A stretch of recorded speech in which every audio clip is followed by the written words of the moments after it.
Түркістанда мектепте таяқ жеген 5-ші сынып оқушысы қайтыс болды. Оны ақша тауып бере алмаған үшін сотқар сыныптасы мектеп дәретханасында ұрды дейді әжесі.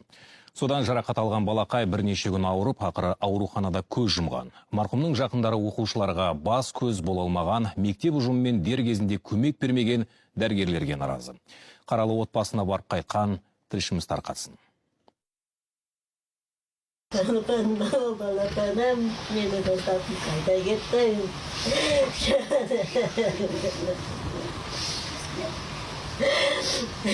Кім ұстайды мұсынғанды, кім ұстайды жаным-ау. Тұңғыш немересі Рамазанның денесін бірер сағат бұрын ғана жерлеген әжесіне көк сөмкені құшақтап егіліп жылағаннан басқа қайран жоқ. Өткен жұма күні мектепке кеткен оқушы сабақтан соққы жеп келген. Денесі ауырсынған ол демалыс күндері дәрінің көмегімен әрең жүріпті. Ал дүйсенбі күні ауырып тұрса да мектепке кеткен бала үйге келісімен тағы құлайды. Әдетте ешкімге шағымданбайтын Рамазан сол күні әжесіне сотқар сыныптасынан таяқ жеген жайып салыпты. Оны туалеттің ішінде ұрыпты. Туалетке барған, бұда кірген, сол жерде мен баламды ұрған. Енді басынан не аған дейді, соққаған деді, қан үйіп қаған депті басынан. Одан кейін жаңағы несі тамыры қысылып қаған деді, тамыр қысылып қаған деді. Содан да не ағылады деді. Негізі бұл. Бүйрегі де ісіп кеткен деді? Иә, бүйрегі де ісіп кеткен. Ол ата-аналардың көп адамдар айтады екен. Тиын тебен балдардан, жаңымда жуас балдардан тиын тебен алады екен.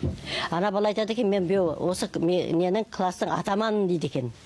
Соған енді сол ақша беру керек те оған атаманға. Сонда әлім жетік болып тұр ғой бұл жерде баламның несі. Рамазан оқыған 18-ші мектеп гимназияда әлімжеттік көп орын алады деген әңгіме ата-аналар арасында көп айтылады екен. Бірақ мектеп директоры оны жоққа шығарды. Тіпті ата-аналармен жиналыста өткізіпті. Бірақ ол отырыста сыныптағы сотқарлық туралы сөз болған жоқ дейді директор. Соққы жеді деген болған жоқ. Бірақ солай айтылған. Біз бүгін ата-аналармен де жұмыс жасалынды. Бізге айтылғаны сынып жетекшінің несін бізге ауыстырып шамалы қаталдау жады. Талапшыл бір сынып жетекші қойсаңыз деген ұсыныс айтып кетті. Ондай бір баламыздың жағдайынан қорқамыз, немесе мынандай деген мәселе болған жоқ. Бұл мектептің іші сыртына түгел бейнебақылау камералары орнатылған, бірақ жұма күні дәретхана маңындағы камера істен шыққан дейді директор. Тіпті таспаны кері айналдыруды білетін мектепте маман жоқ деп құтылды. Десе де бұл іске қазір полиция араласып жатыр.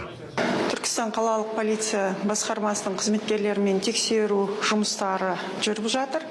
Сараптамалар тағайындалды. Сараптаманың қорытындысы бойынша заң шеңберінде нақты шешім қабылданады. Жатырда жатқан кезде әкесіз қалған Рамазанды әжесі бауырына басып, өз ұлындай өсірген екен. Енді небәрі 10 жасар